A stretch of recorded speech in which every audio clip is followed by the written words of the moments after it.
गृहोपयोगी साहित्याची खरेदी करताय तर आजच आपल्या टेकेट सुपर मार्टला भेट द्या. कडधान्य, डाळी, साबण, ब्रँडेड कपडे, शूज, सायकल, कॉस्मेटिक्स हे सर्व मिळण्याचं एकमेव ठिकाण म्हणजेच टेकेट सुपर मार्ट. 5,000चे भरपूर डिस्काउंट. कमीत कमी 4,999च्या खरेदीवर 5 किलोमीटर पर्यंत मोफत घरपोच सेवा. पत्ता पंचवटी चित्रमंदिर जवळ, 332 रोड. संपर्क 92 97 97 50 00.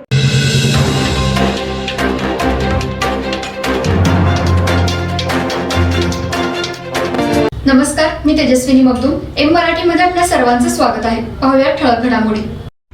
इचलकरंजी शहरातील आरगे भवन परिसरात असणाऱ्या वॉर्ड क्रमांक 8 ढोर गल्लीमध्ये ड्रेनेज चॉकअप होऊन मैलायुक्त सांडपाणी थेट नागरी वस्तीत येत असल्यामुळे तेथील नागरिकांचं आरोग्य धोक्यात आलंय. महापालिकेकडे वारंवार तक्रार करून सुद्धा याकडे महापालिकेचे आरोग्य विभाग दुर्लक्ष करत आहे. या ठिकाणी दुर्गंधीमुळे नागरिक आजारी पडू लागलेत. त्यामुळे हे ड्रेनेज चॉकअप काढून घ्यावे अशा आशयाचं निवेदन आयुक्तांना देऊन याकडे महापालिका दुर्लक्ष करत आहे. जर लवकरात लवकर ड्रेनेज चॉकअप नाही काढलं तर उपोषणाचा इशारा तेथील रहिवासी नागरिकांनी दिलाय. इचलकरंजी शहरातील आरगे भवन परिसरात राहणारे गणेश जाधव विजय कदम हे आपल्या परिवारासह वॉर्ड क्रमांक 8 मध्ये बऱ्याच वर्षांपासून राहत आहेत. त्यांच्याच भागातून ड्रेनेजची मोठी पाईप आहे. आरगे भवन परिसरामध्ये ड्रेनेज चॉकअप होऊन ड्रेनेजमधील सांडपाणी रस्त्यावर येऊन या ठिकाणी दुर्गंधी पसरली. तेथील नागरिकांचं आरोग्य धोक्यात आलंय. येथील नागरिकांनी याच्या विरोधात आयुक्त यांच्याकडे लेखी तक्रार केली. तक्रार करून सुद्धा महापालिकेचा आरोग्य विभाग जाणीवपूर्वक दुर्लक्ष करत आहे.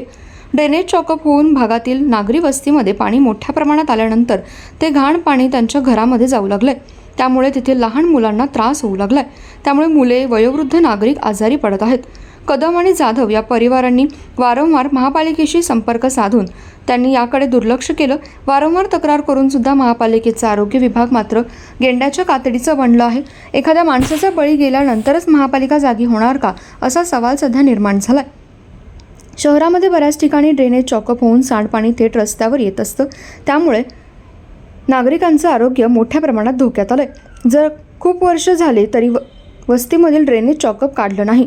येणाऱ्या काळामध्ये उपोषणाचा इशारा कदम व जाधव परिवाराने महापालिकेला दिलाय. त्यामुळे लवकरात लवकर ड्रेनेज काढून घ्यावे अशी विनंती तळता येथील नागरिक करत आहेत. तर विजय कदम टाणा सोसायटी गल्ली नंबर 1 मध्ये राहतोय आम्ही. इथं गेल्या 8-10 दिवस झालं ड्रेनेजचं पाणी भरपूर चेकअप झालेलं आहे. अर्ज केलेला ऑनलाईन आम्ही आणि प्रत्यक्ष आयुक्त साहेबांना पण भेटलेला आहे. तरीसुद्धा अजून इथं कोणी लक्ष घेत नाही आहेत. आणि डेंग्यूची डास भरपूर झालेला आहे. तर रात्रीचं तर इथं बसू वाटत नाही आणि एवढं दुर्गंधी वास आला की आजूबाजूच्या लोकांनाही त्रास व्हायला लागले. आमच्या शेजारी सर्वेश्वर अपार्टमेंट असून सुद्धा इथं कुणाचं लक्ष देत नाही आहे. कृपा करून आमच्याकडं ह्या भागाकडे कोणतरी लक्ष द्या आणि हे ड्रेनेजचं येणारं पाणी ते थांबवावं. काय जर पुढं जर ह्याच्यावर जर नाही मार्ग नसला तर आम्ही उपोषणाला बसू.